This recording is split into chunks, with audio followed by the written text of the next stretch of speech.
हाय, hello, नमस्कार. सर्वप्रथम श्री स्वामी समर्थ. मी मितेश तुम्हा सर्वांचं स्वागत करतो माझ्या आणखीन एका नवीन व्हिडिओमध्ये. तर आज आहे आपल्या सर्वांचा तो दिवस, तो म्हणजे दुसरा श्रावण सोमवार. तर आजची पूजा माझी कशी झाली आहे हेच मी तुमच्या सर्वांसोबत शेअर करणार आहे. तर दिवसाची सुरुवातच ती म्हणजे अंघोळ झाल्यानंतर हे सगळं सामान गोळा करण्यापासून झाली. देवपूजा पूर्ण करून घेतली, म्हणजे खालच्या पूजेला जास्त प्रमाणामध्ये वेळ देता येतो. सर्व भांडी सगळी स्वच्छ केली, समया भरून घेतल्या. सगळं सगळं अगरबत्तीपासून रुद्राभिषेकाच्या लागणारं पाणी, चौरंग, पाट सगळं जेवढं जे काही लागणार होतं तेवढं सर्व सामान एकाच ठिकाणी आणून ठेवलं. पण तरी पण काही ना काहीतरी सामान राहतंच आणि कशा ना कशासाठी तरी उठावं लागतंच. तर आज ना मी तुमच्या सर्वांसोबत एक गोष्ट शेअर करतोय. मला एक गोष्ट ही एका दादांनी लक्षात आणून दिली. ही माझ्या लक्षात आलीच नव्हती. तर ते मेन म्हणजे माझ्या जो देवघर आहे, म्हणजे माझं जे देवघर आहे ते पूर्व पश्चिम आहे. म्हणजे पूर्वेच्या भिंतीला आहे आणि पश्चिमेला तोंड करून आहे. आणि तुम्हाला लेफ्ट साईड जी दिसते तर ती उत्तर आहे आणि माझी जी राईट साईड आहे तर ती दक्षिण आहे. तर माझं काय व्हायचं, जी उत्तरेला म्हणजे जी लेफ्ट साईडला जो दिवा आहे तो दक्षिणेला तोंड करून राहायचा आणि आपला जो राईट साईडचा दिवा आहे तो उत्तरेला तोंड करून राहायचा. तर ह्या दोन्ही दिशा चुकीच्या मानल्या जातात दिव्यांसाठी. म्हणजे जे दिवे असतात ना, जे प्रज्वलित करतो आपण, त्या चुकीच्या मानल्या जातात. तर त्याच्यामुळे मग त्याने दादांनी मला सांगितलं की दादा, तू नेहमी बोलतोस की तुझा जो देवघर आहे ते पूर्व पश्चिम आहे, तर त्याच्यामुळे ह्या ज्या ज्योती आहेत तर त्या चुकीच्या ठेवतोस. तर तेव्हा मग मला समजलं की खरंच या चुकीच्या मी ठेवल्यात. आणि त्याच्यानंतर आत्ता ह्या मी बरोबर पूर्व पश्चिमच केलेल्या आहेत. म्हणजे आता सरळ ठेवल्या आहेत, म्हणजे त्या पश्चिमेला बरोबर राहतात. तर आता मग दुसरा पर्याय नाही, नाही तर ईश्वर जी सेवा आहे ती मग दिव्याशिवाय तर पूर्ण होत नाही. त्यामुळे मी आता अशा ठेवल्या आहेत. थँक्यू सो मच दादा, की तुम्ही मला ही गोष्ट माझ्या लक्षात आणून दिली. तर आता सुरुवात ही गणपतीच्या पूजेपासूनच होते. तर आता गणपतीची समया सुंदर प्रज्वलित केल्या. पहिलं समयांचं पूजन केलं. समयांना हळदी कुंकू लावायचं, त्यांना स्मरण करायचं, अगरबत्ती ओवाळायची, अशा प्रकारे सर्व ते केलं. आणि त्याच्यानंतर आता दिवे वगैरे प्रज्वलित करून आता गणपती बाप्पांची पूजा करतो आहे. गणपती बाप्पांची पूजा ही नेहमी पहिली झाली पाहिजे. आता तुमच्या सर्वांकडे जर कोणाकडे मूर्ती नसेल तर तुम्ही फोटो असतो गणपती बाप्पांचा, छोटा फोटो ठेवला तरी चालेल. पण शक्यतो मूर्ती असावी, आणि फोटो मूर्ती दोन्ही नसेल तर सुपारी असते, तुम्ही सुपारीसुद्धा गणपती बाप्पाची ठेवू शकता. त्याच्यानंतर गणपती बाप्पांची पूजा करून घेतली आणि गणपतीची बाप्पाची पूजा झाल्यानंतर आता मी महादेवांचा अभिषेक करतो आहे. महादेवांचा अभिषेक करण्यामध्ये तुम्ही पंचामृत घेऊ शकता, फक्त कच्चं दूध घेऊ शकता. म्हणजे तापवलेलं नाही वापरायचं, कच्चं दूध वापरायचं. तुम्ही ते घेऊ शकता. त्याच्यानंतर चंदनाचा अभिषेक महादेवांवरती तुम्ही तो करू शकता. तसं केलात तरीसुद्धा चालेल. तुम्हाला जे छान वाटतं त्या प्रकारे तुम्ही करू शकता. फक्त हळदी कुंकू घ्यायचं नाही आहे महादेवाच्या पूजेमध्ये. महादेवाच्या पूजेमध्ये हळदी कुंकू वापरायचं नाही. त्यानंतर तुम्ही भस्माचं पाणी जे असतं, भस्म असतं, ते पाण्यामध्ये मिक्स करायचं आणि त्याचा अभिषेक तुम्ही तो करू शकता. तसं केलात तरीसुद्धा चालेल. आजचा जो रुद्राभिषेक होता ना, तो मी कशाप्रकारे केला आहे तोसुद्धा मी तुमच्या सर्वांसोबत शेअर करणार आहे.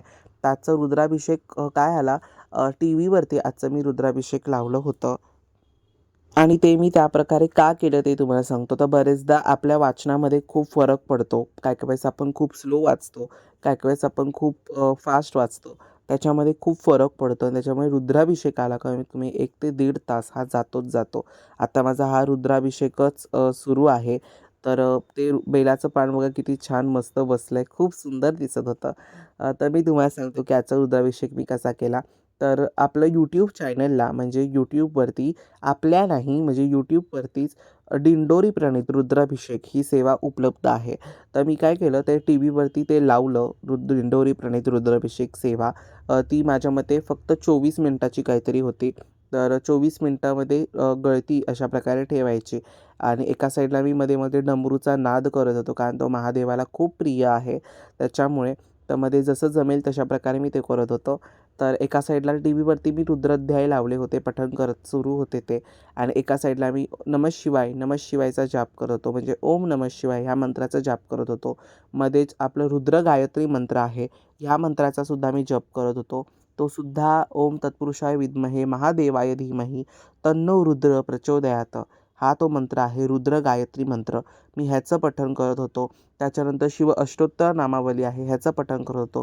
म्हणजे एका साईडला रुद्र अध्याय पठण होत आहेत आणि एका साईडला आपलं स्मरणसुद्धा होत आहे आणि एका साईडला ही गळती लावून महादेवावरती अभिषेकसुद्धा होतो आहे. आता महादेवाच्या पूजेमध्ये ही गळती खरंच सांगतो खूप महत्त्वाची आहे. तुमच्याकडे नसेल तर तुम्ही नक्की घ्या, तर तुम्ही रुद्राभिषेक करू शकता.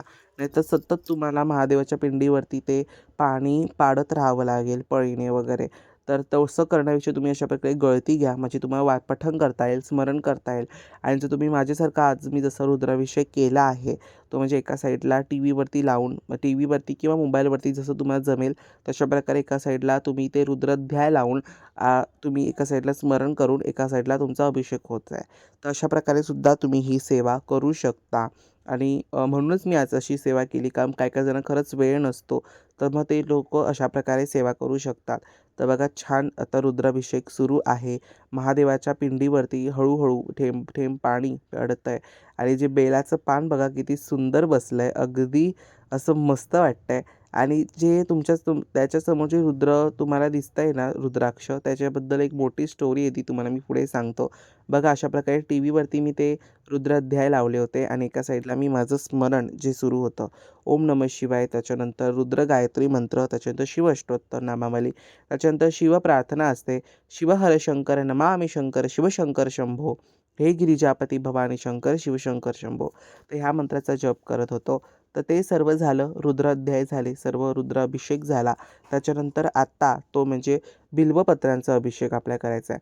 महादेवाच्या पूजेमध्ये ना कधी पण बिल्वपत्र नेहमी चांगलं घ्यायचं. 3 ह्याचं बिल्वपत्र असलं पाहिजे, 3 पानांचं तेच बिल्वपत्र वापरायचं. 2-1 पानांचं बिल्वपत्र वापरायचं नाही. ते नेहमी अखंड असलं पाहिजे. त्याच्यानंतर ते कधीही तुटकं फाटकं असं नसावं, चांगलं बेलपान असावं. श्रद्धेने जरी तुमच्याकडे 1 बेलपान असेल ते तुम्ही महादेवाला अर्पण केलात तरीसुद्धा चालेल. त्याच्यानंतर आज मला ना महादेवाचं आशीर्वाद मिळाल्यासारखं एक गोष्ट झाली. ते म्हणजे मला आहे ना असं सुंदर बदामी आकाराचं, जे तुम्हाला पुढे समजेलच दिसेलच, बदामी आकाराचं शिवलिंगावरती अर्पण करण्यासाठी बेलपान मिळालं. आणि खरंच खरंच खरंच मला खूप आनंद झाला की तशा प्रकारचं मिळालं. बरेच जण म्हणतात की तसं मिळणं लकी असतं. तर मी स्वतःला खूप भाग्यवान समजेल त्या गोष्टीसाठी. आणि आजसुद्धा बरोबर 108 बिल्वपत्र मला उपलब्ध झाली. छान मस्त पूजा झाली आणि महादेवाचीच ती कृपा माझ्यावरती आहे, जेणेकरून सर्व गोष्टी, सर्व पूजा माझी खूप नेहमी छान होते. सर्व गोष्टी माझ्याकडनं नेहमी खूप चांगल्या प्रकारे घडतात. आणि काय सांगू तुम्हाला मी ह्या सेवेबद्दल. आणि आता तुम्ही दर सोमवारी रुद्राभिषेकची सेवा करू शकता. तुम्ही प्रत्येक सोमवारी म्हणजे वर्षभरात जेवढे सोमवार येतात त्या सोमवारीसुद्धा तुम्ही रुद्राभिषेकची सेवा करू शकता. पण तर तुम्हाला त्यावेळेस जमत नसेल तर खास करून तुम्ही आपली ही जे श्रावणातले सोमवार आहेत त्या श्रावण सोमवारी नक्की रुद्राभिषेक करा. त्याच्यानंतर व्हिडिओ पुढे मी तुमच्या सर्वांसोबत एक सुंदर रक्षाबंधन स्पेशलसुद्धा गोष्ट शेअर केलेली आहे, जी तुम्ही लवकरात लवकर घ्या. तुम्हाला सर्वांना ती गोष्ट नक्की आवडेल. तुम्ही त्या ताईंना नक्की कॉन्टॅक्ट करा. मी तुम्हाला पुढे देईन त्यांचा नंबर वगैरे. आणि एक एक नामस्मरण करत, म्हणजे इथे ना आपल्या दिंडोरी प्रणीचं जे नित्यसेवा स्तोत्र व मंत्र हे जे पुस्तक आहे, ग्रंथ आहे, त्या ग्रंथामध्ये शिव अष्टोत्तर नामावली दिलेली आहे. म्हणजे भगवान शिवांचे 108 नाम त्यामध्ये दिलेले आहेत. तर तुम्ही त्याप्रमाणे एक एक बिल्वपत्र अर्पण करू शकता. आणि आत्ता माझी अशा प्रकारे सुंदर अशी पूजा झालेली आहे.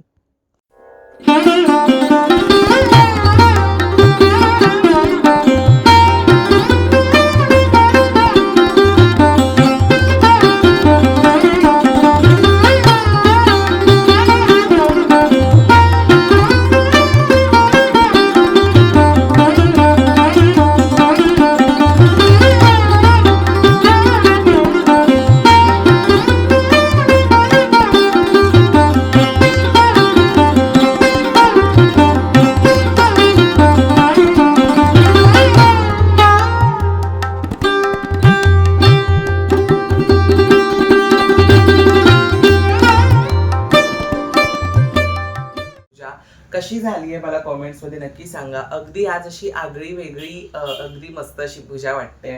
पण कशी झाली पूजा मला कॉमेंट्समध्ये नक्की सांगा. खूप सुंदर झाली आहे. अगदी असं वाटतं की आज महादेवांकडे आपण बघतच बसावं असं वाटतंय. आणि खास हे पान बघा, मला बदामाच्या आकारचं महादेवांचा आशीर्वाद मला मिळालेला आहे. आणि आज तेच मी महादेवांच्या पाठी सुद्धा ठेवल्या. त्याच्यानंतर ती जी वेणी आहे, जसं तुम्हाला मी सांगितलं, सुरो 53 क्रिएशन दादांनी ती मला दिली होती आणि आर्टिफिशियल आहे ती. तर ती छान दिसते. स्वामींच्या पाठी सुद्धा आहे, तुम्ही सकाळच्या व्हिडिओमध्ये म्हणजे आताच्याच व्हिडिओमध्ये सकाळी बघितलं असाल. आणि आता ही एक होती ती महादेवाच्या मी पाठी लावली, पण ती कशी दिसते, खूप सुंदर दिसते, मला तरी प्रचंड आवडली. तर आजची अशी प्रकारे साधी सोपी पूजा होती. आज पूजेला खूप वेळ गेला, कारण रुद्राभिषेक वगैरे करायचा होता, तर त्याच्यामुळे पूजेला खूप वेळ जातो. तर त्याच्यामुळे खूप 1-1.5 तास तरी गेला. आता 1 वाजलाय, माझी पूजा पूर्ण झाली आहे. मेन म्हणजे तुम्ही म्हणाल मग प्रदोष समयी करायची, तर प्रॉब्लेम असा होता प्रदोष समय की बाहेर काय काम आलं अचानक वगैरे, तर त्याच्यामुळे मी संध्याकाळची पूजा नाही करत, सकाळचीच करतो. आणि जितका वेळ आपल्या घरामध्ये देवाचा वास असेल तेवढा वेळ राहील तेवढं चांगलंच आहे. त्याच्यासाठी म्हणून मी अशा प्रकारे आजची पूजा केली आहे. आणि काल मी डमरू म्हणजे मागच्या सोमवारच्या नंतर माझ्या मते गुरुवारी बुधवारी मी हा नाही हो नाही सॉरी, मी पहिल्याच सोमवारी दुपारी जाऊनच हा डमरू सुद्धा घेऊन आलो होतो. तर हा डमरू काहीतरी मला 100 रुपयाला पडला. हा मी लालबागला गणेश गल्लीत जे आपलं जे गुरुकृपा धार्मिक स्टोअर आहे तिकडनं घेतलंय. ही मूर्ती सुद्धा गणेशाची मी तिकडनंच घेतली आहे. ही मूर्ती काहीतरी मला 275 रुपयाला पडली, इतकुशी आहे मस्त. आणि हा डमरू मला मध्यम पण नाही आहे, मध्यमपेक्षा थोडा छोटा असा मी हा घेतला. ह्याच्यापेक्षा छोटा होता तो 75 रुपये आणि हा जो होता हा 100 रुपये. तर मग मी हा घेतला, कारण हा माझी मध्यम साईज मला बरोबर वाटली. आणि आजची शिवामूठ होती ती म्हणजे तीळ, तर आज महादेवाला मी तीळ ही शिवामूठ अर्पण केलेली आहे. त्याच्यानंतर मला तुमच्या सर्वांसोबत एक खास अशी गोष्ट शेअर करायची आहे, ती काय, तर मला तुमच्या सर्वांसोबत काय शेअर करायचंय ते मी तुम्हाला दाखवतो. तर अगदी खूप दिवसांपासून ही गोष्ट मला शेअर करायची होती, पण आज त्या गोष्टीचा मुहूर्त आलाय, म्हटलं चला आजच्या व्हिडिओमध्ये आपण शेअर करू. तर अशा सुंदर आणि मस्त राख्या माझ्यापर्यंत पोहोचलेल्या आहेत. म्हणजे आता लवकरच अवघ्या 3-4 दिवसामध्ये आता आपल्या सर्वांचा रक्षाबंधन दिवस जो आहे तो समीप येतोय. तर हळूहळू जसे दिवस जात आहेत तसे गणपतीची सुद्धा ओढ आहे, आता रक्षाबंधन येईल. तर त्याच्यासाठी काय आलंय खास, म्हणजे तुमच्या सर्वांसाठी काय काय खास आलंय, तर सगळ्यात महत्त्वाचं मी तुम्हाला दाखवतो. अशी सुंदर ही स्वामींची अशी राखी आपल्यापर्यंत पोहोचली आहे. इतकी छान आहे ना ही राखी, खरं सांगू मला पर्सनली इतकी आवडली ही राखी. मी तुम्हाला बॅक कॅमेऱ्याने सुद्धा दाखवेन, इतकी प्रचंड मला ही राखी आवडली. आणि त्याच्या मागे ना एक असं तुम्हाला रियूज करता येईल असा एक मॉडेल सुद्धा त्यांनी काहीतरी दिलंय ताईंनी. तर मी ताईंचा नंबर देतो, जर तुम्हाला ही मागवायची असेल तर ताईंचा नंबर तुम्हाला स्क्रीनवरती सुद्धा दिसत असेल आणि मी डिस्क्रिप्शनमध्ये सुद्धा देईन. आणि त्यांच्याकडे फक्त हीच राखी नाही आहे स्वामीची, त्यांच्याकडे खूप साऱ्या राखी आहेत. तुम्हाला त्या फोटो वगैरे सेंड सगळं करतील, तुम्ही त्यांना कॉन्टॅक्ट करा. आता ह्याची प्राईजही मी इथे सांगत नाही आहे, पण ही तुम्हाला स्वस्त पडेल, जास्त महाग नाही आहे, अगदी 120 अंडर तुम्हाला ही मिळणार आहे. तर तुम्ही मी एक बजेट तुम्हाला सांगितला, तर 120 अंडर तुम्हाला ही मिळणार आहे. पण त्याच्यापेक्षा पण अंडर तुम्हाला मिळू शकते. तुम्ही ताईंशी बोलून घ्या, जर तुम्ही जास्त क्वांटिटीमध्ये वगैरे घेतला तर तुम्ही ताईंशी बोलून घेऊ शकता. तर ताईंचं नाव नाही आता इथे मी हे सांगत, त्यांचा नंबरच देतो तुम्हाला सरळ. पण खूप म्हणजे खूप छान राखी मला तरी प्रत्येक स्वामी भक्त ज्यांचा भाव कोण स्वामी भक्त असेल ना त्यांच्यापर्यंत तरी खरंच राखी पोहोचली पाहिजे. खरंच सांगतो, त्यांना खरंच खूप आनंद होईल, त्या भावंडांना सुद्धा. मला स्वतःला इतका पर्सनली आनंद झाला की मी काय सांगू. अगदी असं वाटतं की कधी एवढी रक्षाबंधनची आस नव्हती, पण म्हणजे या वर्षी असं वाटतं की कधी राखी माझ्या हातामध्ये येते. अगदी पूर्ण असं गोल्ड प्लेट आहे. मी तुम्हाला ना एक राखी ओपन करून दाखवतो की ती कशी आहे, म्हणजे तुम्हाला ना एक आयडिया येईल. टाईम पण तशा तुम्हाला शेअर करतीलच. ही बघा, तुम्हाला ना मी बॅक कॅमेऱ्याने सुद्धा दाखवतो की कशा प्रकारे ही राखी आहे. की बघा, फक्त छान असं सुंदर स्वामी लिहिलंय आणि हाफ स्वामी तिकडे आहेत. आणि इथे तारक मंत्र दिलाय, म्हणजे ह्या राखीचं इथे हे जो फुट्टा जो आहे त्याच्यावर भिवू नकोस मी तुझ्या पाठीशी असे लिहिलंय. आणि पाठीमागे तारक मंत्र लिहिलं आणि हे तुम्ही तुमच्या पॉकेटमध्ये वगैरे ठेवू शकता, किंवा जेव्हा तुम्हाला तारक मंत्र पठण करायचं असेल त्यावेळेस तुम्ही हे यूज करू शकता. मला हा पण एक कॉन्सेप्ट खूप, हा ताईंनी इथे नंबर दिला आहे, तुम्ही ऐका. 9967080210 असा ताईंचा नंबर आहे. जर तुम्हाला मागवायचं असेल तर ताईंना तुम्ही नक्की सांगा, नक्की मागवा. त्यांचा नंबर डिस्क्रिप्शनमध्ये देईन. आणि फक्त स्वामींचीच राखी त्यांच्याकडे अवेलेबल नाही आहे, खूप सारी राखी त्यांच्याकडे अवेलेबल आहे. त्याच्यानंतर ना ही राखी जेव्हा आता अमावस्येच्या वेळेला आपण पाण्यामध्ये सोडतो, तर याचा अपमान असा होणार नाहीये, कारण शेवटी आपण ही पाण्यामध्येच सोडतो, विसर्जनच करतो. आणि मेन म्हणजे ही राखी नंतर यूज सुद्धा करता येणार आहे, तर ती कशी ती तुम्ही ताईंनाच विचारा. तर ही राखी पुन्हा रियूज सुद्धा होणार आहे. ओके, म्हणजे शेवटी अपमान त्या ज्या दैवी शक्तीचा असेल तर तो होणार नाहीये. तुम्हाला वाटत असेल की हातामध्ये आपली राखी असेल तर आपण कसं, आता बरेच जण बघा गळ्यामध्ये सुद्धा स्वामींचं असं लॉकेट बनवून घेतात. तर मग ही रक्षाबंधनची फक्त राखी आहे आणि अगदी पवित्र धागा आहे तो, आणि त्याच्यावर पवित्रता शोभून दिसेल नाही का. तर त्याच्यामुळे खूप सुंदर मस्त ही राखी आहे, मला प्रचंड आवडली. ताईंकडे अजून महाकालची आहे, श्रीकृष्णाची आहे, त्याच्यानंतर लहान मुलांसाठी किड्सची आहे, खूप सारी आहे त्यांच्याकडे राखी. तुम्हाला जी राखी हवी ती त्यांच्याकडे मिळून जाईल. पण मला तरी असं वाटतं की तुम्ही ही स्वामी तुमचे भावंड जर स्वामी भक्त असतील त्यांच्यासाठी ही राखी नक्की घ्या. खूप म्हणजे खूप छान आहे. ताईंचा नंबर डिस्क्रिप्शनमध्ये देतोय. ओके, त्यांना नक्की कॉन्टॅक्ट करा.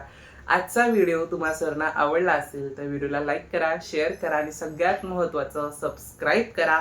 पुन्हा भेटूयात अशा उद्याच्या एका नवीन व्हिडिओमध्ये. तोपर्यंत सर्वांना बाय आणि सर्वांना श्री स्वामी समर्थ.